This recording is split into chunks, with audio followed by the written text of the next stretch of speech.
greet me before the actual session Yeah. starts. Very kind of you. Thank you. Thank you. Thank you very much, ma'am. All the best to you. And Yeah, Dr. Shakir will be joining in like a few seconds. sure. And very soon the participant number will also go above 150. Yeah, And I'm sure everyone will have a very enriching experience. Thank you, ma'am.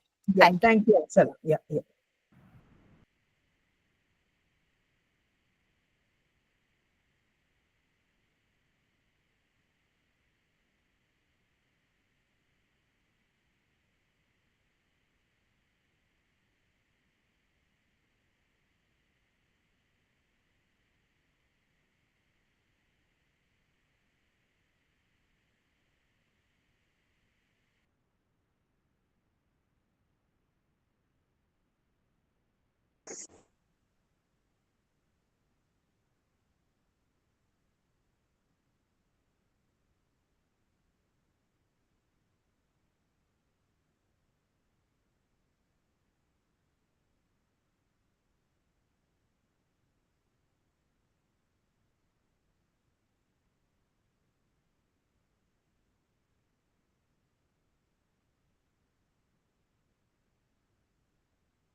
Hello, Assalamu alaikum, ma'am.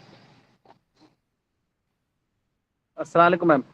Shakila, ma'am. Assalamu alaikum. Yeah, Ma'am, Walik. actually, examination, I'm in examination duty, so I have come out. Okay, I'm in the okay. Doesn't department matter. right now. Doesn't Forgive matter. me for You can that, ma'am. start. Yeah, Ma'am, you are welcome in our program. I know that how punctual you are, ma'am. Too, you were in the class. I was informed by Mother by. Participants, although ma'am doesn't need any introduction, she is very famous in this country. But there is one document with me which I always carry with me. So I would like to show it to you and would like to know from your side what is this. Participant, please see. National Education NEP Policy policy 2020. document. Now I want, because there are 200 participants, I want three, four answers. What is this? G. Only three, four answers. Yes. NEP for 2020 policy documentation. Oh, okay. Any other person? Another one?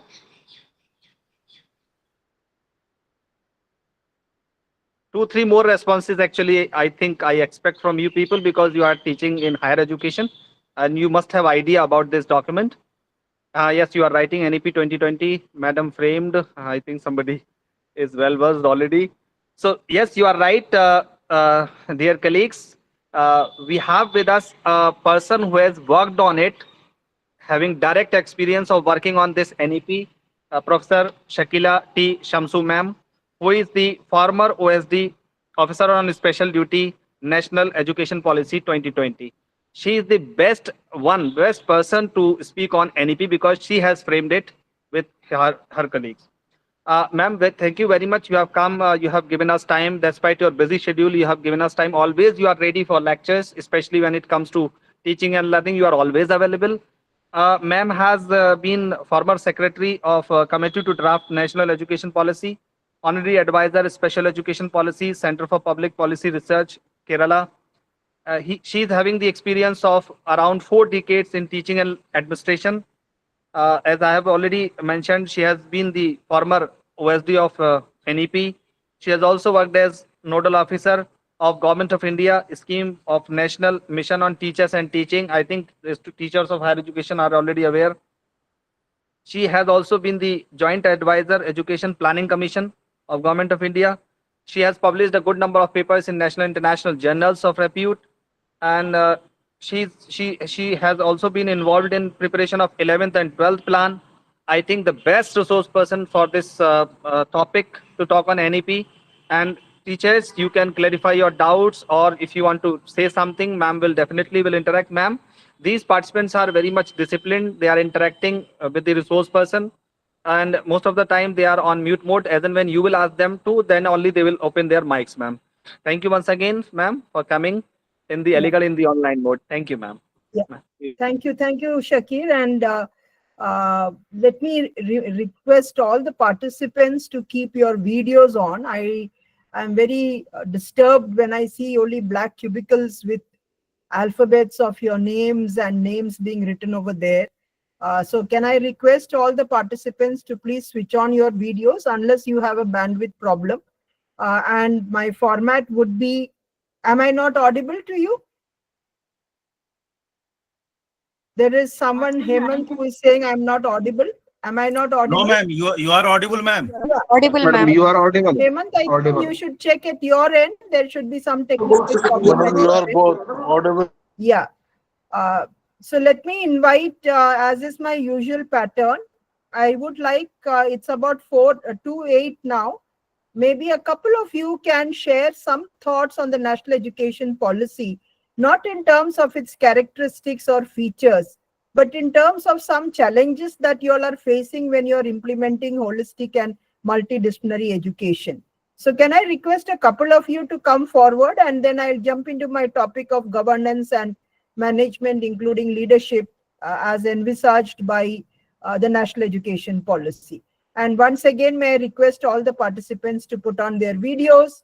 I think it's also a UGC requirement, because I think it is an indication that the participants are actually there in their places. For me, it is not more about keeping a record of your presence, but it is more about the irritation of watching a blank screen with only my face on it and all others being only as black cubicles. So please put on your videos, and when you have any bandwidth problem, you can switch it off to ask any question.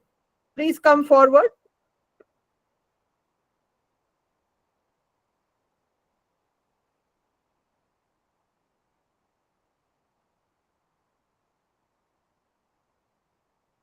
Please feel free to share your thoughts on the national education policy. Are you implementing it in your institutions? Do you feel that the 4-year undergraduate program has got no issues? What is it? I mean, anything that you would like to talk about the national education policy?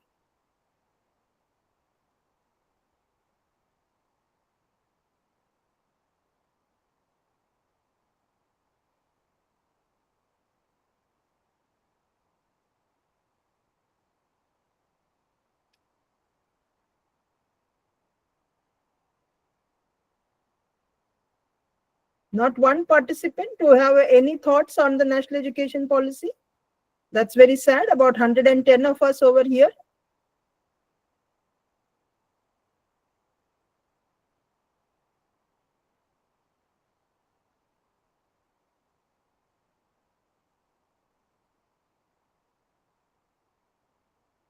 It will not be integrated with MSc. It is separate. The 4-year undergraduate is not an integrated program, unless some institutions offer it in an integrated manner, in which case it could be a 5 or 6-year integrated program.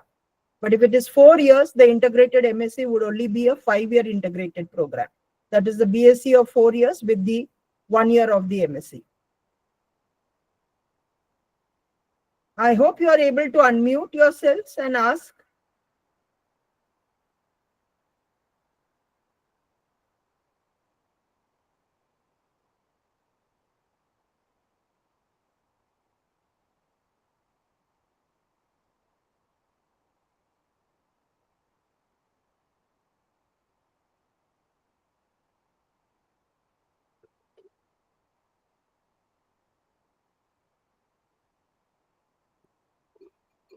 Nothing? 100 and nearly 10 to 12, 120 now participants, and there is an astonishing silence from the side of the participants. You all are all faculty in institutions. You all are all already well versed with what the national education policy is talking about. It's only that we are putting the thoughts together and sensitizing you for a better understanding. So I'm sure you have some independent views and individualistic thoughts on the policy itself. Even if you are feeling very critical about it, but I would like to hear it. Good afternoon, ma'am. Ma'am, NEP is a policy that talking about the education frame in Mayura, India you can after switch off your 2020. video and speak. You can switch off your video because I think your voice is not coming through. Switch off your video and ask. Ma'am, my video. Okay. Yeah. Okay.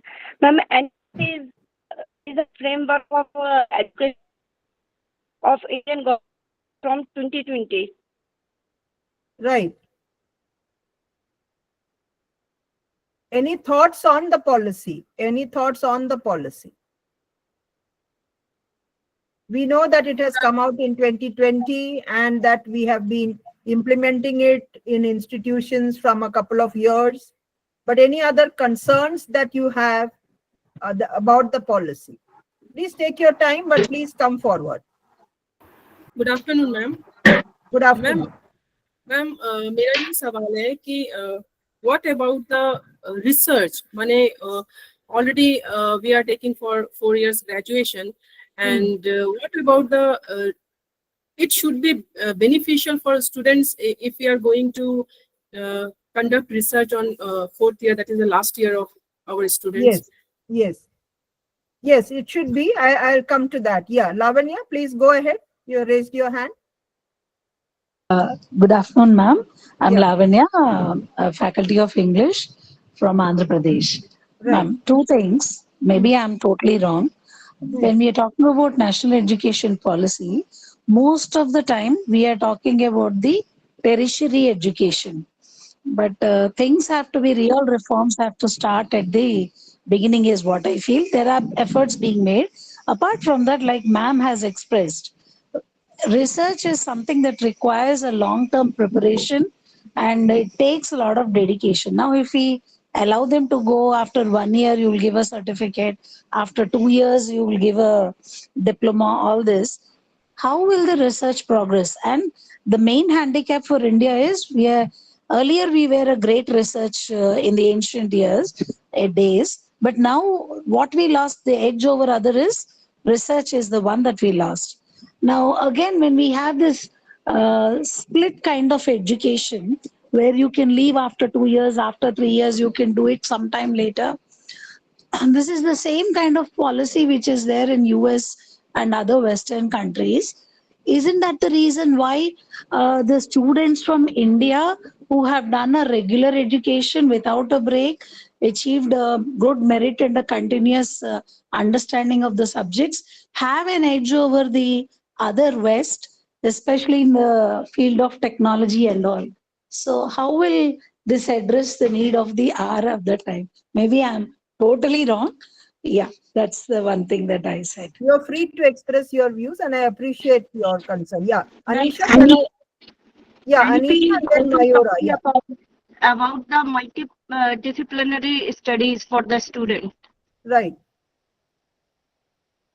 No, I didn't get your question about the multidisciplinary.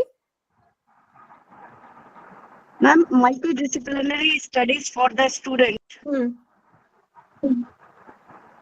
No, you are only telling a feature of NEP, which is of course Yes, encouraged. ma'am, I'm telling you about the features. Okay, thank you. Yeah, Anisha, can I get yours as the last observation? Yeah. Good afternoon, ma'am. Am I audible, ma'am? Yeah, you're audible. I'm from Kerala, ma'am. I'm a teacher in botany.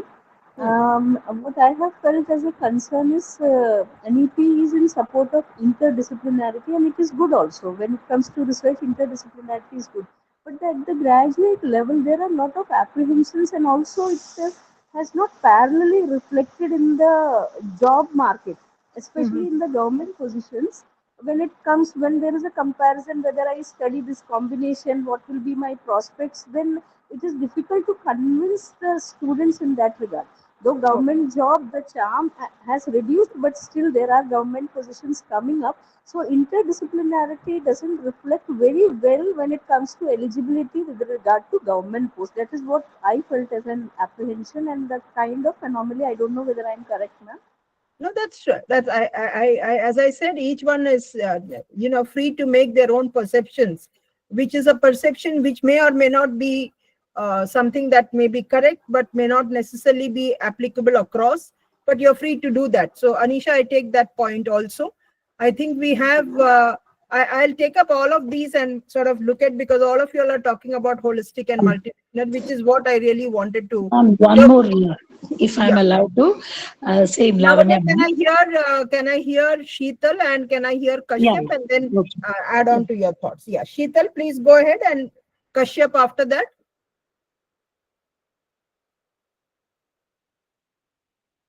Yeah, Kashyap, please go ahead. Sheetal is possibly not online now. Yeah. Good afternoon, ma'am. I'm Good Kashyap afternoon. from Department of Political Science. Mhm. Actually, NEP talks about integrated learning, use of technology, and holistic learning and personal needs, catering to personal needs of many students. But Right. there are certain departments and faculties which host many students. For instance, Political Science Department of Bangla, Department of Education, Department of History. These faculties hold students up to 500, and the use of technology and catering to personal each and individual need is sometimes I feel that is not reachable, even though we try. But at such a mass level, how do we give a proper kind of education, and how can we integrate everything, all aspects of NEP into these particular departments which are heavily loaded by work, not only just work of holding the department, but also other academic activities and research and all. So please enlighten on this, ma'am. Okay. Okay. So Sheetal has put her question in the chat box. Rather, she is just talking about a feature of NEP which says that we offer it in mother tongue, and therefore, and we also allow for digital tools. Yeah, Lavanya, you can come in with your last observation, and then I'll sort of respond to all of your thoughts. Yeah. Thank you, ma'am. Just in continuation, like Kashyap sir has suggested, some of the departments are really loaded. Like in the south of India, there's a mad rush for engineering, whereas the others are not catered to. Apart from that, I know personally somebody studying in US, 2, 3 families very close. Their children are about 27, 28 years, still not settled, still dilly-dallying. Should I go to in sciences? Should I go to research? Should I go to commerce? Should I go to this? They, in fact, did something of law. And overall, the person has only a liberal arts course, which is not useful anyway. Can an Indian community where the government is sponsoring education, where we have a lot of poverty and everything, can we afford this kind of a system? That's all is my doubt. Thank you, ma'am. Okay. So let me take on all the questions in a very complimentary manner, and maybe start with what someone mentioned. I think maybe it was Lavanya, I'm not too sure, that reforms need to start really from a very early age. And so that is why, if you have read through the national education policy in its entirety, we are talking about paradigm shifts in school education also. Only thing is, we could not have waited till the whole thing got implemented in the school education and then started with the reforms in higher education. So it's happening parallelly. But to just give you a snapshot, because time does not permit me to go into details about it, but when we talked about the new paradigm of the 5+3+3+4, which is in terms of the learning stages of foundational, which is between 3 to 8, 8 to 11 being preparatory, 11 to 14 being the middle stage, and the secondary being seen in one large 4-year of 14 to 18, covering classes 9 and 10 as well as 11 and 12. We have already started doing it in many of the CBSE and the affiliated schools of CBSE, the ICSE schools, some of the state boards. But of course, we must understand that being a federal subject in the concurrent list, states would actually have varying ways in which they may like to implement. Some of them don't want it in 4 stages, they want it only in 3 stages. But the important part is from the middle stage, that is from grade 6 or your class 6, we are talking in terms of a shift in the approach to curricula, where during our times, we had this very structured feeling of demarcating disciplines between arts and science and vocational and curricular and extracurricular and co-curricular, and we segmented individual capabilities as if only one side or one fraction of the human brain needs to be focused upon. And that we know has been counterproductive. While Lavanya feels that many of the Andhra and Telangana crowd, which is obsessed with engineering, do well in the US, and her own understanding of being settled in life, the other question would be, if I were to provoke her to think, what do we mean by being settled in life in terms of getting a job and being there, or being able to be a good individual and to be able to be compassionate and humanistic and not just have a very reductionist view of higher education. So there is really no recipe as such to really define, and our understanding that merely having a job immediately after your collegiate education is a sort of an indication of being well settled, because in most of the cases, these people are not able to sustain a job for pretty 40 years or so. And please understand, the comforts that we had in terms of having jobs which we can hold on for 40, 45 years is not the comfort that students of today will have. When they come out and they are there, let us say by about 26, 27 or 27, 28, they get a campus placement and that job is there for 2 years or 3 years, by which time they go and get married and buy a house and a vehicle and so on, which is our materialistic notion of being a very successful individual. It is not so unless you are able to sustain yourself for about good 40 years. That is, to be there as a useful, productive person till 2067.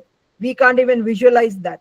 But 2027 to 40 years is 2067. So all of us have a career path of nearly 40 years. That is not even envisaged by students of today, because you will have to keep changing and reinnovating reinventing yourselves to take up new kinds of jobs that may come, and that stability of a given job in a very fixed manner will not be there at all.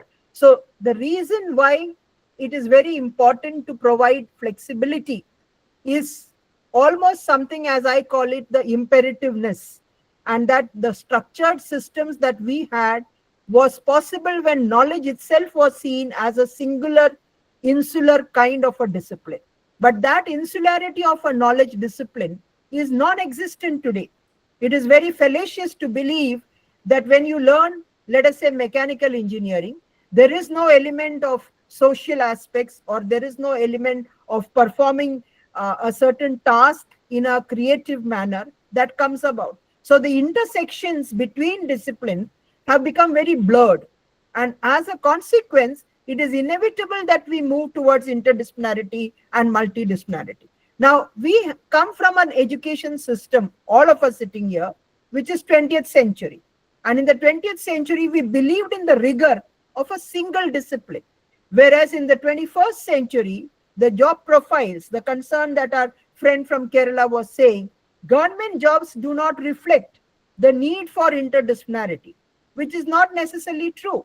Because Anisha, for that understanding that a government job, if you're a clerk, yes, that may not be reflected. When you appear for PSC examinations and you get clerical jobs, at that stage, you don't require a very comprehensive view. The moment you go into a supervisory and a much more higher level of positions, there is a lot of requirement for lateral thinking, and that is where your knowledge about different disciplines becomes important. So interdisciplinarity is not an outdated concept. It is in fact a future requirement. If students have to become productive, it is likely that with artificial intelligence and robotics and so on, job profiles are going on changing. And when job profiles change so much, it is important that they are what we call the graduates of tomorrow must be T-shaped graduates. All of us sitting here are not T-shaped graduates. We became T-shaped because of our exposure. But as a Student, we were all I-shaped with deep disciplinary depth only in one area, which was our major subject, which was our core subject. But a student coming out with only a core subject, let me be absolutely certain that they will become unproductive after 2 or 3 years of their life. Because only knowing a core discipline, that core discipline itself will be completely redundant in terms of the way in which manufacturing and so on takes place. So let us say, for example, in automobile engineering, Mercedes-Benz about maybe 10 years or 15 years back started a course in mechatronics. Mercedes-Benz is not manufactured the way it is manufactured 15 years back. It is done through, as Raghuram Rajan had said today, the screwdriver technology is no longer there. It's all automated.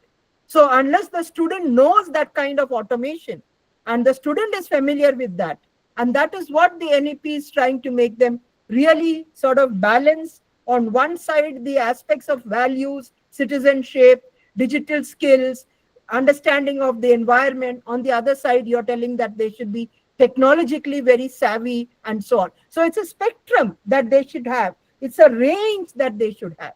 Now, actual concerns like Kashyap was raising is that when you are talking about, individualization and customization, and if you are having a class strength of, let's say, 120, 150, I don't know whether we have really classes where there are 500 students, but I know that as someone who is to take foundation courses in the beginning of my teaching career, that commerce classes are usually in the range of about 180 to 200. And it's true. At that range and that number, it is very difficult to think of individualization. But there are still strategies in that. Take that class of 200, be divided into 10 to 12 groups for group discussions, for activities that help them to come out with oral presentations. So what happens is there is a lot of mentoring that takes place. And don't define the group by yourself. Ask the students to naturally create their own groups. And by natural tendency, the best student will not club with another best student, because it's a law of natural survival. You will normally sort of gel with another student who is less as intelligent as you are, and then the still less average. So you have a mixed group that gets created. And in that mixed group, there is a lot of learning that is happening, which is a peer learning that is taking place with the best intelligent student, the average, the less than average coming together. So there are a number of techniques. These are not very easy to follow, and it can become very, very frustrating if institutions do not feel that we should move away from the age-old methodologies of lecture-based teaching. Lecturing is an outdated mode. Please understand, a student of today who sits with that 6x6 gadget and is watching reels and watching all sorts of TikTok videos, attention span is not like you and me, who belong to a time where we were used to the idea that we sit with our lips sealed. They cannot get engaged unless they are a part of that classroom activity. And that is why we need to follow the flip modes. We need to give them activities. We need to put them into quizzes, put them into activities where there is a lot of vibrancy, where each learner is getting involved. Now, this is tough, no doubt. It is not an easy thing for us because we have a bias that our students should learn the way we have learned, that we should teach the way our teachers taught us. But let me be very, very upfront and frank. If you really want your student, after completing the graduation at the age of 21 or so, to have a productive life for about 40 years going ahead, they need to have critical thinking, they need to have analytical skills, they need to have independent and rational thought, they need to have scientific temper, they need to be able to work in a team, they should have good communication skills, they should have good research skills, they should have good digital skills, collaborative learning. These are all what we call are the 21st century skills. We were not used to that. We were used to rote learning. We were used to being suppressed when asking a question. The power of curiosity was killed by an education system which did not encourage us to ask questions. Whereas in today's world, It is the power to question by the students that we need to nurture, because that curiosity ignites rational thinking, analytical thinking, problem solving capacities. So the way 20th century learning ecosystem was there, where learning was theoretical focus with very little subjects coming in for practicals, the need to have skills with knowledge, competencies and capabilities nurtured in a very holistic manner is the need of the hour, not because the committee thought so and not because it is something that we must do, but because only then these students in a very volatile, uncertain, confused, ambiguous world, VUCA world that we describe the world today, with an rise of the disruptive technologies, will be able to adapt and change to the changing requirements of a highly dynamic and competitive world. So let us not be very selfish and very, let us say, short-sighted in our understanding that the comfort zone that we are in and we were in is not the comfort zone that our students are going to go out into.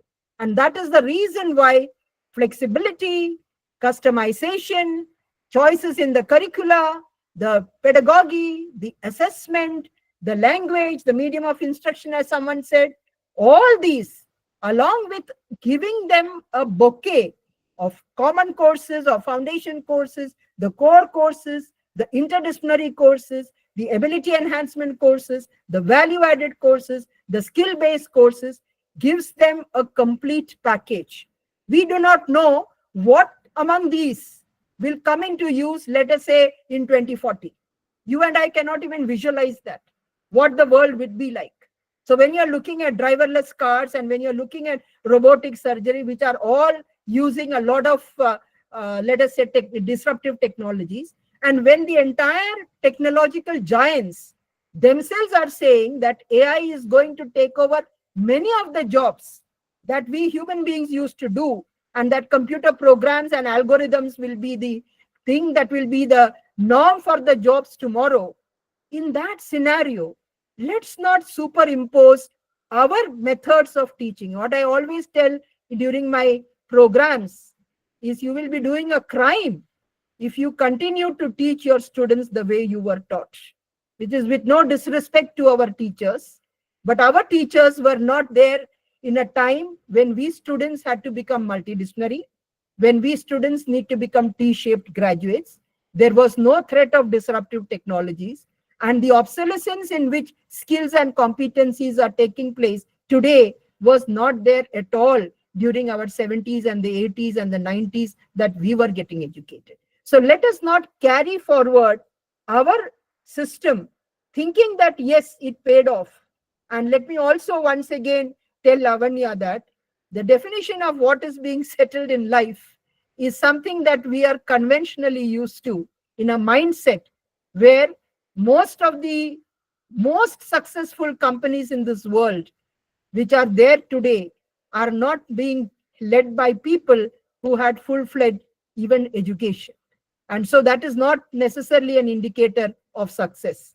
And our definition of success in the typical Indian terminology, yes, the person has a job, the person has a house, the person has a vehicle, the person is well settled, married well, all these. This should not be a way in which we define the role of higher education and bring it down to a very reductionist point. And the last point that Lavanya said about research. So it is true that in the 4th year, we are giving them an option of research. It is not a walk-in. Someone who scored a 7.5 CGPA or at least 75%, showing a very strong research bent, only should go in for the bachelor's with research. It is unlikely that someone who does not have the rigor will be able to do that very effectively in the 4th year. And so as faculty, we must be very open and clear to our students in our very elaborate induction meetings that we are giving you an option where you can have an exit and you can complete your graduation in 3 years. But of course, it is not there for professional courses and engineering and medicine and so, which is by default a 4-year program. But for the others, which is largely in arts, science, commerce, business administration, and so on, there is a fourth year option, one which is with coursework and one which is with research. And if you feel that you have a strong research bent, you have a lot of rational thinking and spirit of inquiry and so on, then you can go ahead with that. Whether there are faculty in our institutions to guide these students, that is why we are saying that they can club it up with the PG departments in the universities so that that rigor of research is not lost. But let me give you the flip point of view. The research that we do even now by many who are coming out with that so-called PhD is really of a very low standard, except for a very few which is coming out. So have a look at Shodh Ganga and you will see the kind of research. Research is all about bringing out new knowledge and looking at new techniques and new patents that come out and new knowledges that we generate. I don't think India has, I mean, talking about ancient times of India is a different thing. But otherwise, the productivity of our research is far below the mark. And that is why among the top ranking institutions that India participates in the Times ranking or the QS rankings or the Shanghai rankings, why is it out of 1,200 universities, less than 10 or 12 or 15 or 30 feature in the top 500, I'm saying. Beyond that, you may have, but we don't. It is because of our less emphasis on research. And research must be nurtured at the graduate level. Yes, it has challenges like Kashyap's question on how do you deal with large classes and flexibility, but that option that it should be there must be provided. You cannot say that it will lack the rigor, so let's not provide it at all. That's the very, I would say, very short-sighted view of the options that we give. So today's undergraduate program, we are talking about a flexible 3-year, 4-year with an exit option every year, with a 4th year with coursework or with research, a master's which can be 1 year or 2 years. And we are talking about an accelerated degree program where you can complete it in 3.5 years if it is 4 years, or 2.5 years if it is a 3-year, or a deferred program where you can add it by 1 more year. These are all options we give. It doesn't mean that all of us, like the cattle moving in one direction, should do that. But maybe I would be one of the persons who may try to make use of one of those options. But that option should be there. So structured system has become outdated. It has outlived its times. And just because there was a structured system is not necessarily the reason why Indian students do well outside. It is because of the discipline and the rigor with which students study. And the flip side of it is many people going to quota and committing suicides too. So let us see an issue from both the sides and understand that we as a nation, we may have few who may be doing it well, but that doesn't mean that is what the norm is. Because in terms of employability, 40 to 60% of our Indian graduates by various studies have shown to be unemployable. And so how do we increase that? That's why internships came about. So the whole idea of a very transformative undergraduate program has been triggered, not because we would like to ape any system, but because it is imperative that we bring in these changes so that we are looking at a possibility of our youth being capable and competent to deal with the challenges of a future society and make them future ready. So I think I've addressed all your concerns, and because it's already 2:40 now, let me get into the topic of governance and management in higher education, including leadership. And I'll keep some 10 minutes or so towards the end if there are any other queries that you may like to raise. Now, first and foremost, as a part of an NEP sensitization program, most of you would be wondering why, as a faculty, I need to know about the changes that are going to come about in the field of governance and management. So it is important to understand that each one of us, as young faculty or mid-level faculty or senior faculty are academic leaders in the making. It is important for you not to feel apologetic that you are just an assistant professor, but that, yes, I am an assistant professor and I am an academic leader, and therefore I should understand about leadership and its role even as a young leader, as a mid-level leader, or as a senior leader. It goes up in the hierarchy. And that is why you must feel very invested in the institution to which you belong and must feel a part of that governance, governing structures that it has. Maybe we don't get the opportunities. Maybe some institutions encourage that, but it is important for us to do that. I can see that most of you have switched off your videos. Can I request you to switch on your videos, please?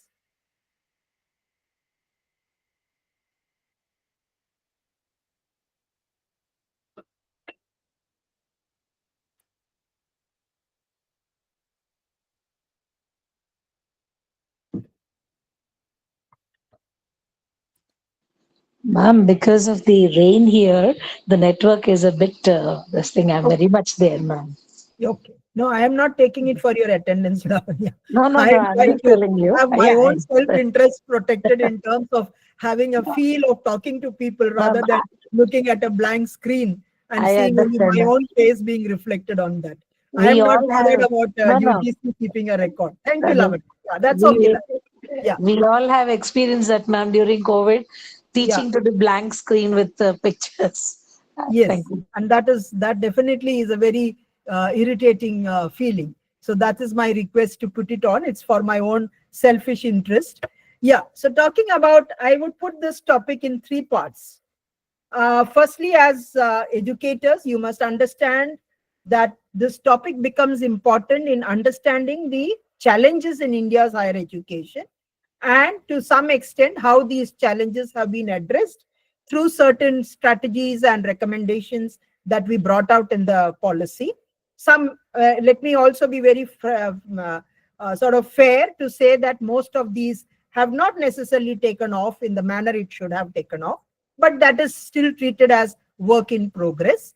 The second part relates to understanding what is academic leadership, and I want you all to feel that you are an academic leader and that you will nurture certain qualities to become a good academic leader, because we were very particular in this policy that higher education institution should be headed by heads as vice chancellors or directors or deans who are all academics rather than people from industry and rather than people from the bureaucracy or from the defense services and so on. And that should be available to academic leaders, and that is why this topic becomes important. The second part of it, I would be, so while I talk about challenges and the importance of leadership, in governance, I'm talking about internal governance. What are the changes we recommended, and an instrumentality that we call an institutional development plan, and maybe 2 minutes that I would spend in terms of talking about regulatory reforms that the national education policy talked about. So the challenges that Indian higher education faces, I'm not talking exhaustively to cover all the challenges, but some of the major challenges. So all of you know that India is having one of the largest higher education systems in the world. In terms of numbers, 1,200 universities, 48,000 affiliated colleges, of which 67% are in the private unaided sector, which means they are not getting salaries for their teacher salaries and so on. Then you have standalone institutions, which are about 13,000 or so, 1.5 to 1.6 million faculty, and 44 million students. Massive, huge numbers. So quantitatively, we are a very massive structure. But the complexity comes from the character of these institutions. So being a subject in the concurrent list, there are some institutions which are funded directly by the government of India, which are called institutes of national importance, including AMU, which is a central university, all your IITs and IIMs and NITs and ICERs and IIITs. They are all centrally funded institutions. 17 government of India ministries fund central institutions, Ministry of Shipping, Ministry of Railways. But the largest number, of course, is with the Ministry of Education. And then you have the state universities. And the state universities, if you are saying that it is about 149 to 150 are centrally funded, there are about 900 and 950 odd which are state universities. Some are private universities, then you have deemed to be universities, and then within the state universities, you have a large number of the affiliated colleges. Now, what is striking is that while quantitatively we are such a large number, the character of each of these institutions will vary in terms of the governing structures by the nature of their jurisdiction. Central institutions are all pan-India by nature. State universities are all confined geographically within the physical boundaries of their own state. Private universities also are confined within that, with, of course, allowing them to set up some off-campus centers. Deemed to be universities again have a pan-India this, but within the colleges, the affiliated colleges are completely like babies of a mother university and do not enjoy any autonomy as such. And the entire funding also completely varies. While centrally funded institutions get huge funding directly by the Government of India ministries, state universities face a lot of paucity and shortage of funds because states need not prioritize education for greater funding. So what you are seeing is that you have an Indian higher education system where there are institutions which get substantial funding as against institutions which get very less funding. But what is important to note is that 94% of the student enrollment is in the state institutions. So it's only 6% of student enrollment in the 44 million who study in CUs, IITs, IIMs, NITs, ISERs, IIITs, and many other institutes like Indian Maritime University and RITES bringing out their own railway institutions, and Ministry of Shipping bringing out their own, urban planning, fashion design coming under Ministry of Textiles and so on. But that's only 6% of the enrollment. 94% is in the state sector, either in the private universities or largely in the state affiliating universities. Now, this 94% do not have funds. And so when they don't have funds, faculty shortages, infrastructural problems, technical staff problems, the lack of digital tools, ICT facilities are lacking. Many things that are wanting are seen in the state sector. And the students obviously, therefore, get a very poor quality of education. I'm not making that as a sweeping statement. I'm only saying that the very resource crunch automatically results in lack of infrastructure, lack of faculty, which automatically leads to poor quality. Because if you have no faculty available or you have limited faculty available, you cannot ensure good quality. If you don't have labs and libraries and computers and so on, again, that will be reflecting on students. If you don't have even your infrastructure for sports and culture, that is also reflective of institutions which cannot create holistic individuals. So the quantitative number that we are proud of directly affects the quality of education. And that is coming up with 2 or 3 other challenges. The 2 or 3 other dichotomies that we are having in Indian higher education is teaching versus research, skills versus knowledge, and skills versus knowledge being stretched to research and innovation and entrepreneurship. So, as I said earlier, in the global rankings, our institutions do not feature because there was an overemphasis on teaching at undergraduate level and looking at research only at the PG and higher levels.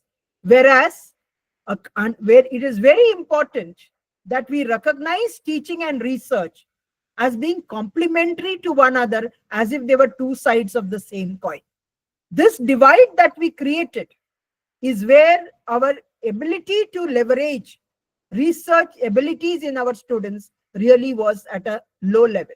And that is the reason why right from school education, the NEP is talking about putting students into small research projects, putting them into activities that encourage their spirit of curiosity and scientific temper.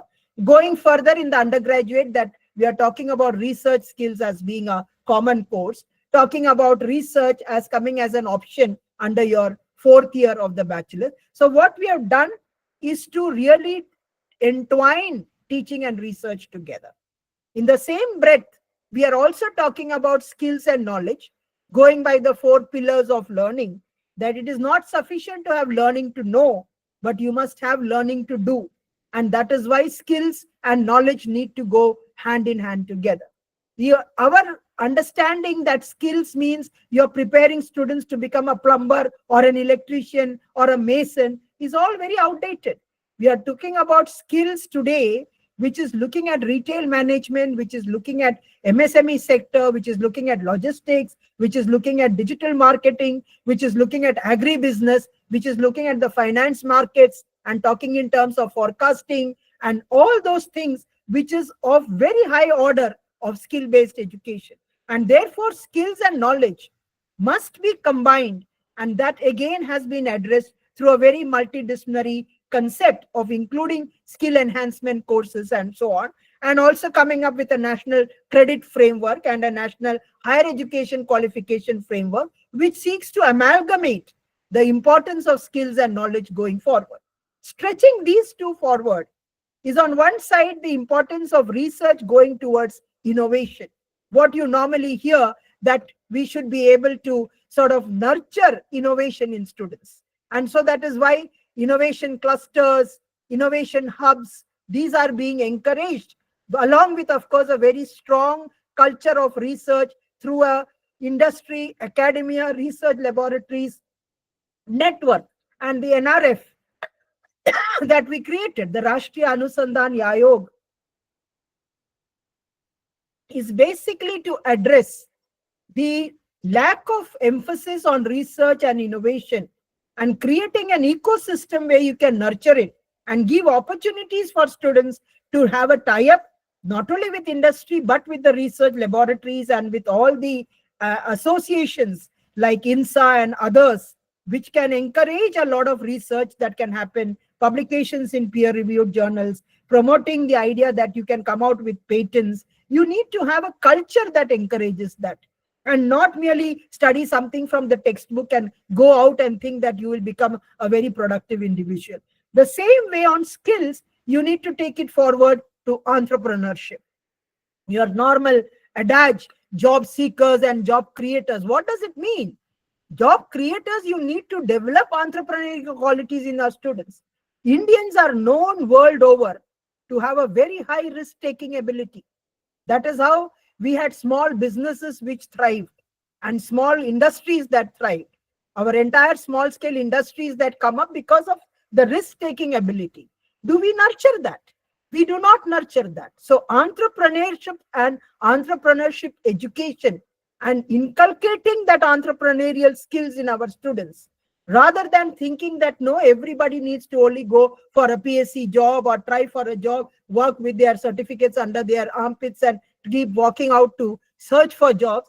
They can create their own companies. And thanks to technology and the computers, there are so many avenues that are open to them today. So we have tried to bridge this gap also. Now, the next level is on the social and the disparities that we have. So on one side, in NEP talks about 5 goals of access, equity, quality, affordability, and accountability. These are not mutually exclusive. These needs to be combined together. And equity and affordability, while looking at access without undermining quality, becomes very important. So as a nation which sees a lot of disparities in terms of social, regional, linguistic, caste, and so on, we need to, and including abilities, learning abilities and disabilities that are there, we need to have a sustainable view about it. Sustainable development is not about only the white skin getting education or the English speaking getting education. Sustainability is about everyone getting an equal opportunity to get education. be it school education or higher education. And therefore, to reduce the disparities, economic disparities, regional disparities, social disparities, religious disparities, linguistic disparities, the gender-based disparities, the abilities disparities, learning disabilities that children have, we have tried as far as possible to address it through a number of measures. And let me, if I were to ask you a question, in your own institution, how many of the students come from the underprivileged society, what we call the socially and economically disadvantaged groups? We don't even bother about it.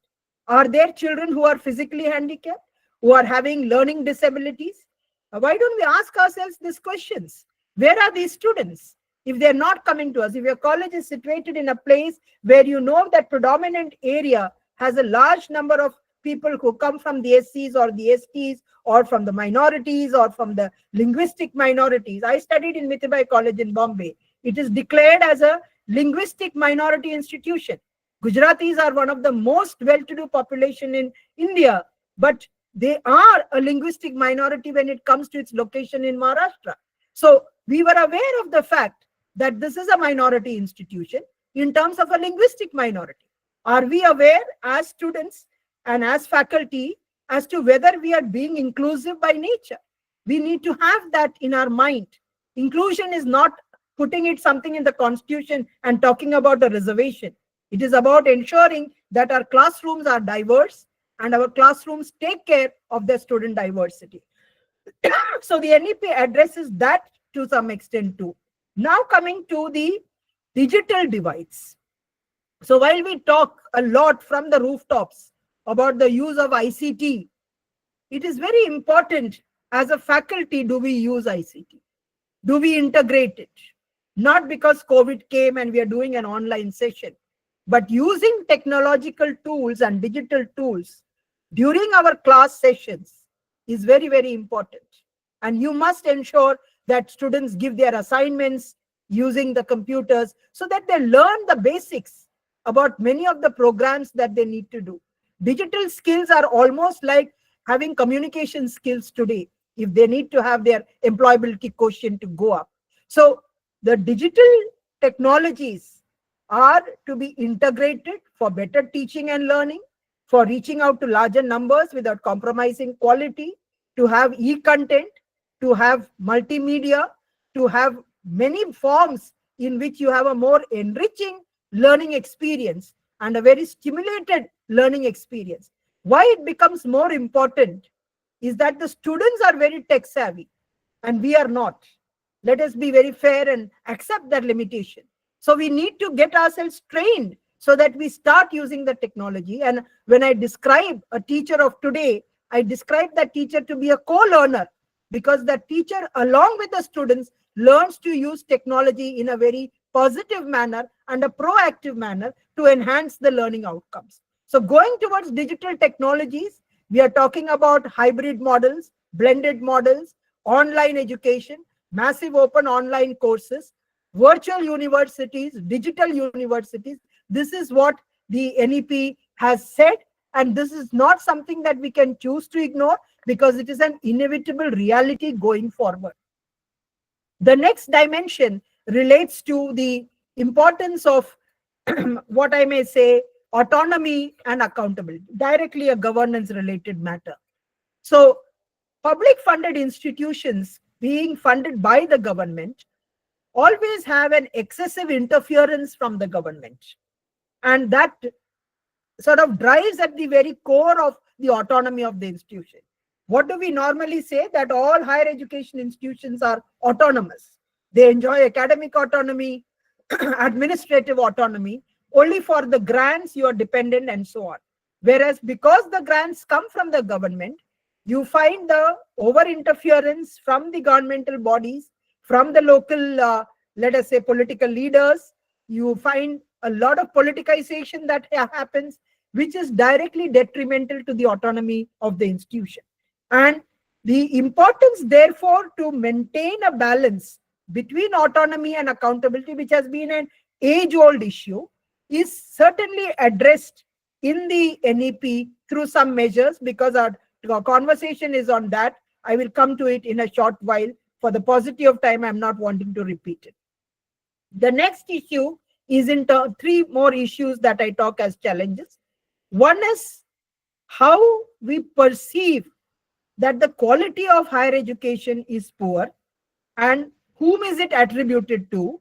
Not just the numbers, but also one more factor that many tell that in the government. Second is the question of looking at cross-border higher education and internationalization.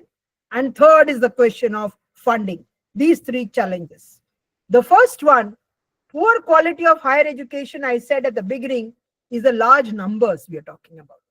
But as someone who is an academic, who had the fortune of being in the government for almost 16 years, I have personally been at the receiving end to hear a statement that India's higher education system is poor because the faculty are of a very poor quality. A direct slap on the face of the faculty. This is a view that is held by every bureaucrat who believes that we came into teaching because we did not get any other job. And once we are here, that we are not professional at all in terms of delivering our objectives. And the deliverables are that our graduates are not employable. And that if we are bringing out graduates who are unemployable, it is because our faculty lack the professionalism and lack the rigor and lack the discipline and so on. Now, this is combated in our policy to say that when we talked about energized, motivated, and capable faculty, that faculty cannot function if the basic amenities and the basic conditions, having good water facilities, toilet facilities, good classrooms with infrastructure, these basic conditions have to be met. And we've said that in we did not mince our words. We have been very clear that if a faculty needs to perform effectively, it is not just inadequate for them to have the required qualifications. The basic conditions should also be present in that working environment. And we went on further to talk in terms of saying that they must also be provided opportunities for training and continuous professional development. I may have joined without training, but once coming in, I must have during my entire service, like typically a bureaucrat has, their entry-level training, their mid-level training, their senior-level training. It's a continuous process. And so the need to have continuous professional training and professional development opportunities was something that we have embedded within the policy, including, as I said, leadership development. And also that there will be accountability of faculty. We cannot shirk away from that. We are accountable, and that our accountability in higher education has not really been made very visible, because most of the time the school teacher is held accountable for the class 10 and class 12 results. A higher education faculty is never held accountable for the graduates who come out. Because you say, I taught sociology well, I taught chemistry well, I don't know why the student has not performed well in the final exam, because there were so many other subjects that the student has learned, some other faculty may not have. So we shirk that out altogether. But let us be clear, if each one of us, in the topics that we are teaching and the disciplines that we are teaching, if we are having an outcome-based approach, and it is a collective effort of all the faculty that is there in an institution, definitely we will have better learning outcomes in higher education. And therefore, the importance that we must have a performance appraisal, not the kind of performance appraisal that was being followed, but the need for having a more scientific and a more outcome-based way of looking at performance appraisal is what we wrote in the policy. Coming to cross-border higher education, mobility. Mobility is not a matter of choice. Mobility is a matter of requirement, because we are today a global village. The 200 countries that are there are all interconnected, and you must encourage both student mobility, faculty mobility, credit mobility, and institutional mobility. So when we wrote about internationalization of higher education, we have given opportunities for all these kinds of mobilities. But the most important thing and the underlying thing is of collaboration. And this is where we actually fail even in implementing multidisciplinary education, because we cannot have multidisciplinarity unless we collaborate. And I don't have the time, but on the cross-border higher education, when we talk about joint degrees, dual degrees, twinning programs, these all add to the range of possibilities that our students have. Can we get back after this NEP sensitization for you all to understand in your own institution and in your own discipline whether there is scope for joint degrees and dual degrees? It cannot be done by somebody else. Let's not say that they did not do it. We have got to be proactive to do that. So in my discipline, if we are a good department, all faculty in position, and there is scope for having some international collaboration, some twinning program, can we take proactive steps towards that? And the last point is funding. As I said at the beginning, central institutions don't have a funding problem, though they are also complaining a lot because there has been a lot of budgetary cuts. But state institutions have always had this problem. And financing higher education is like a chicken and the egg problem. As someone who worked in the planning commission and who was drawing up the annual budgets of the Government of India ministries and state governments, my own personal experience tells me that it is not the lack of funds that's an issue. It is the way in which we utilize those funds which is an issue. We are having higher education institutions which do not have the capacities to optimally utilize the available funds. So someone read out in my, Shakir read out in my introduction that I was the nodal officer for the National Mission on Teachers and Teaching. We went to the Ministry of Finance with a scheme of 1700 crores. We were asked to bring it down to 900 crores. The scheme was finally formulated with 900 crores, but in effect, the actual allocation was 450 crores. And the actual budget we got in hand to spend was something in the range of about 250 or 270. And you know how much we spend over 7 to 8 years? We spend a minuscule 180 crores. Most of the institutions could not absorb the funds. So that's one side of it. But on the other side of it, you need to think of not only fees as being a source of revenue, but having alumni funding, having public-private partnerships, having the corporate social responsibility CSR funds coming forward, utilizing the available infrastructure to be made available to other institutions on a cost-sharing basis. These are all the ways in which we can address some of the funding deficits that higher education institutions face. So these are the challenges. NEP talks about restructuring higher education into teaching-intensive universities, research-intensive universities, multidisciplinary education and research universities, and moving away from affiliation to degree-granting autonomous colleges. Huge restructuring that we are envisaging, and we are hoping that each HEI, through a document that they will prepare, which is a strategic plan of action, called the Institutional Development Plan, that we will be able to rejig our own, let us say, institution. So suppose you are a college of with potential for excellence. You are a fit case to move towards becoming a teaching intensive university. You need not still be giving degrees of your host university. Let us say you are already a teaching intensive university. Can you move on to become a teaching intensive as well as research university? Or you're already a research institution. Can you move on to become a multidisciplinary teaching and research university? So these are options. And the largest, the biggest challenge is where the affiliated colleges have to go on to become degree granting. It's not overnight. We want that through a method of mentoring and hand-holding by the host university, the state government, and through achieving certain benchmarks of standards and excellence that they will be able to. Yeah, that brings me to the point that I did not talk about ranking and accreditation as one of the challenges. So on accreditation, you know that we have said, let us move to binary so that more institutions get accredited. Out of these number of 47,000 colleges and so on, less than 10% of our institutions are accredited, because we don't make mandatory that an institution must get accredited. So we want voluntarily that institutions go for accreditation, because quality assurance is the key to ensuring that you have better quality higher education, and going forward that they participate in the rankings.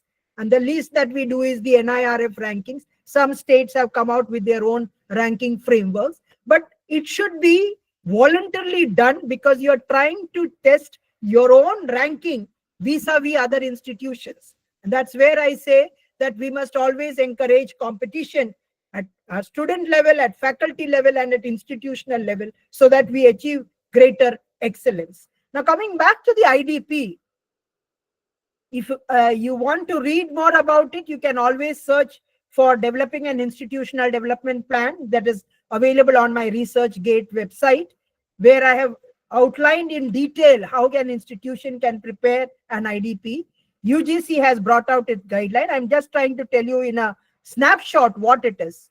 An IDP is nothing but a plan of action that every HEI must prepare, so that it revisits its vision, mission, goals, and objectives in the light of the 21st century.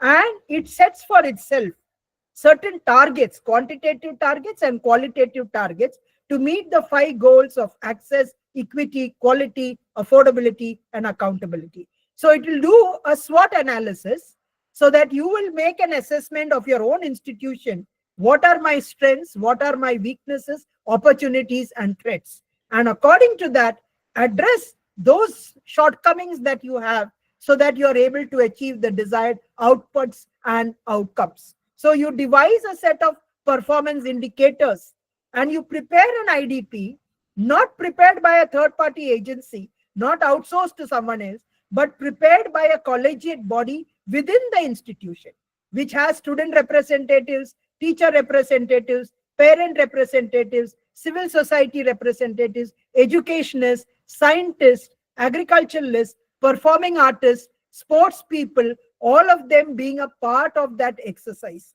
and put up in public domain. It should be a reference document which is constantly reviewed to see whether the timelines have been met, so that it includes timelines, it includes budgets also. And you prepare it for 3 years, 5 years, 7 years, 10 years, or 15 years. You can have it like a trajectory that's seeing going forward. What would you like to see sitting here in 2025, your college or your university becoming by 2040, achieving short-term goals, medium-term goals, and long-term goals? This is the manner in which it needs to go forward. The other part relates to internal governance. So as I said at the beginning, the idea was that we empower higher education institutions by making them robust with very strong internal governing bodies. You all know that your institutions have an academic council, a research council, a finance committee. It has many other bodies called the executive board, or the board of governors, or the Senate, the court, and so on. The nomenclature varies depending upon the structure of that institution, in terms of whether it's government of India or state government or private or deemed and so on.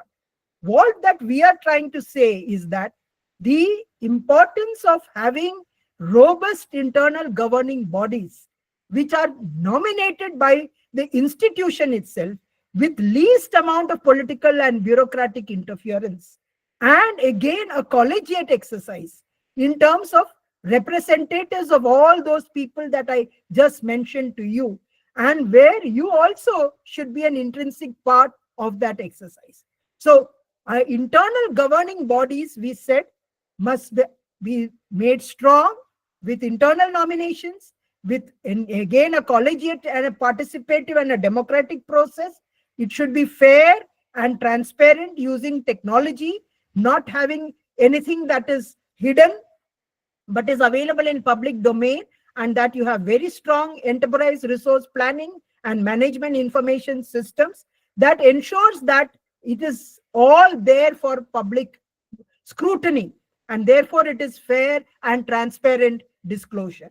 And the last point that I will come to is in terms of the regulatory framework. So in the regulation, we are talking in terms of a major shift from the centralization that we have seen and the concentration of power by regulatory bodies. And you know that India has 17 regulatory bodies: UGC, AICT, NCT, Bar Council of India, Pharmacy Council, Council of Architecture, National Medical Commission, Indian Nursing Council, Indian Council for Agriculture, and so on. There are 17 such bodies. Now, these regulatory bodies, particularly the UGC, when it was established by an act of the parliament in 1956, there were only 50 universities in this country. Today, I told you the numbers a few minutes back. And it takes care of regulation, it takes care of funding, it takes care of accreditation, and it takes care of standard setting, academic standard setting. These four functions in the same body results in over-concentration, and therefore we become over-regulated and under-governed. That is what.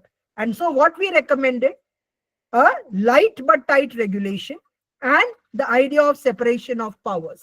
So through that, we said 4 independent vertical bodies would be created: the National Higher Education Regulatory Council for regulation, the National Accreditation Council, not the present NAAC, but a National Accreditation Council, which will be a super accreditor and subsuming NBA and NAC, HEGC for grants and funding, and a General Education Council for standard setting.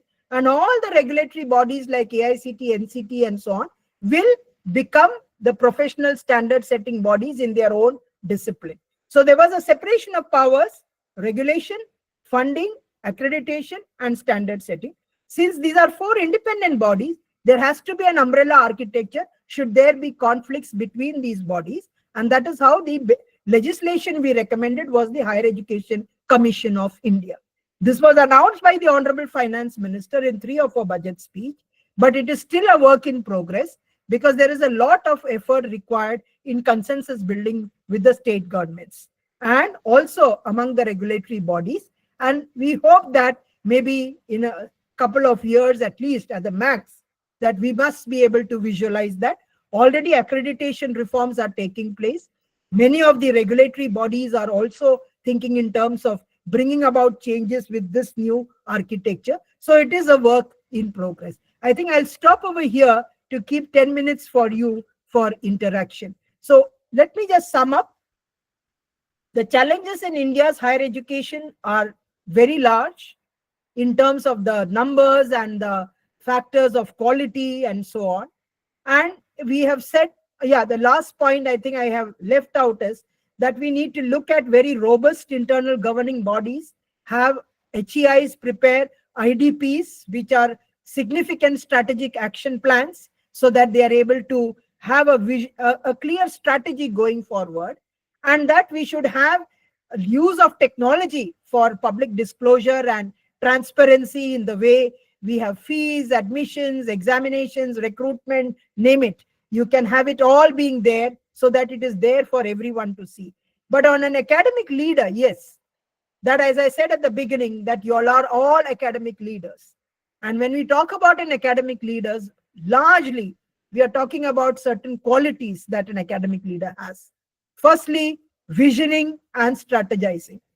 An academic leader, even as a young faculty, you must have a vision and a strategy for your own discipline and for your own department. So visioning and strategizing at an institutional level is where you want to see your institution in terms of what it needs to achieve from now onwards for, let us say, 10 to 20 years from now.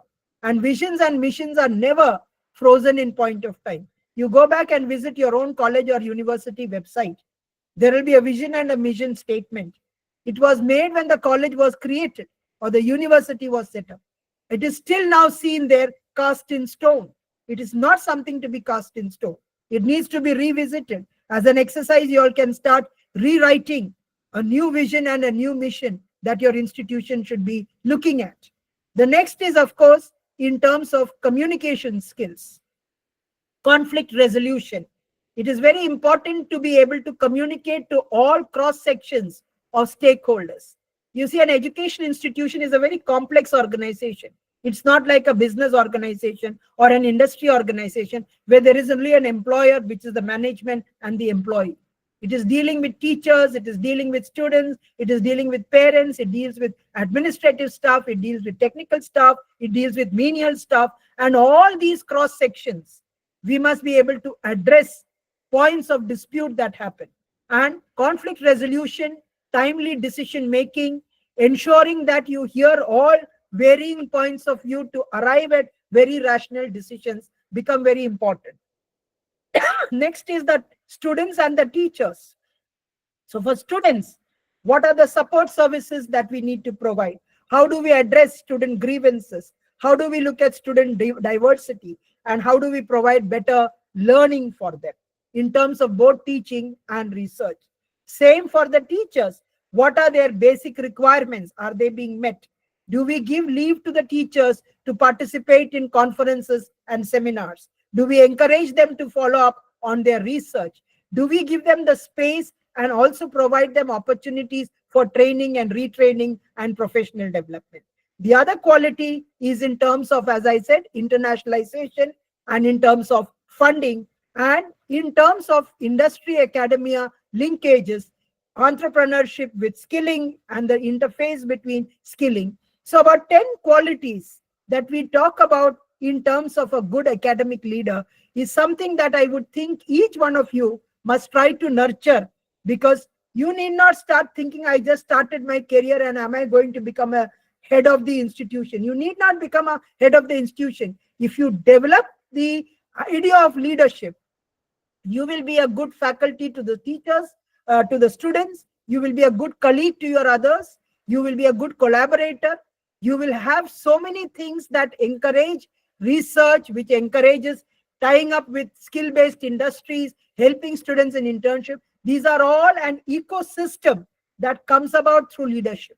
And most importantly, if you start looking at yourself as a leader, you inculcate leadership qualities in your own students. So I'll stop here and take up questions in the coming 7 or 8 minutes. Hi, ma'am. I am Mohammed Salim from Sikang College of Arts and Science, Kollam, Yeah. Kerala. Yeah. I had the opportunity to attend your lectures on the national education policy. Maybe I think it's during its draft stage in 2018 as a part of induction program at ISER Pune in May 2018. I remember. So now this policy has been officially implemented, and I remember your significant role in shaping the future of education reform in India. Thank you, ma'am, for your insightful.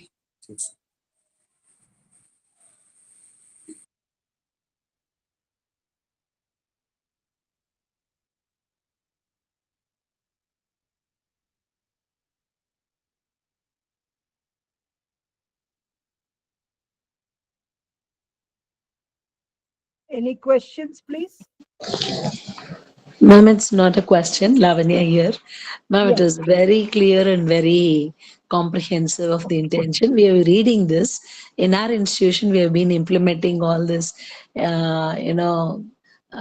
inclusive, and all this has been implemented, and we are trying to do.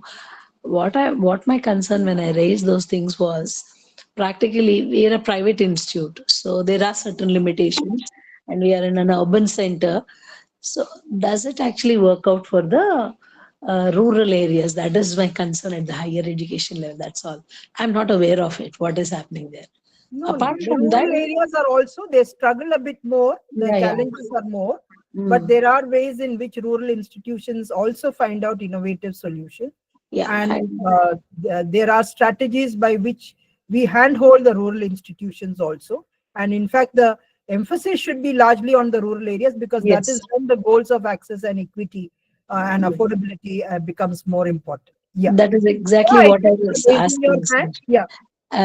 When I said, would it help them? How would they be able to explore? Because we know that sometimes, some areas at least, people do not reach to the level where they can pay the fees and all this. That's a major concern. So with great difficulty introducing midday meals and all this, we were able to bring them to the schooling and all that. Now, once again, when we give this, what if the people are again sent back to working and earning money for the family instead of the person may be very good at research and very innovative. That was the reason why I asked, ma'am. And it is good that this has come out. Now, like I said, when I mentioned that engineering or medicine is the focus, now they're made to realize you need a holistic approach and equally know the world around. It's not just the books, like you said. That's very important and useful. Actually, I'm seeing that because from school to plus two. Yeah, Lavanya, thank you. I think Priya Yeah, is yeah. waiting with a question. Thank you. Let us So I hear just her. wanted to say thank you very much for all that you have said, ma'am. Thank you. Thank you, Lavanya. Thank you very much. Priya, I think you were wanting to raise a question. Thought I saw you in the ticker that came. Somebody by the name Priya who wanted to raise a question.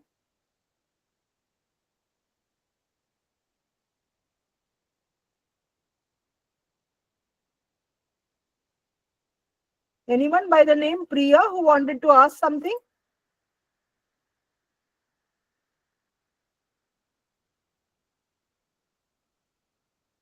Anyone else who wants? Of course, Lavanya has said her share of trying to say that we will try and ensure that the rural people also, yes, there are more challenges there, but even to just to give an example, when we talk about multidisciplinarity and let us say a college is collaborating with another college which is 40 kilometers away, you don't expect a student to be traveling 40 kilometers up and down to do a interdisciplinary course. We normally suggest that you keep a timetable in which 4 days a student is in a college X and 2 days a student is in college Y, so that you are able to provide interdisciplinarity in a collaborative arrangement of colleges which are at vast distances of 40, 50 kilometers from one another. Yeah. Any other observation?